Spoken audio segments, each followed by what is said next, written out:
నా ప్రియమైన సహోదరులారా, మీ పిల్లల చేతిలో మొబైల్ ఉందా లేదా మొబైల్ చేతిలో మీ పిల్లలు ఉన్నారో ఒకసారి ఆలోచించండి.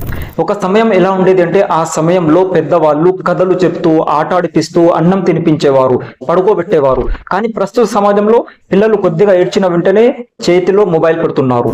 ఆ మొబైల్ కు పిల్లలు అడిక్ట్ అవుతూ మెంటల్ కండిషన్ దెబ్బతింటుంది, వారి హెల్త్ పై ప్రభావం పడుతుంది.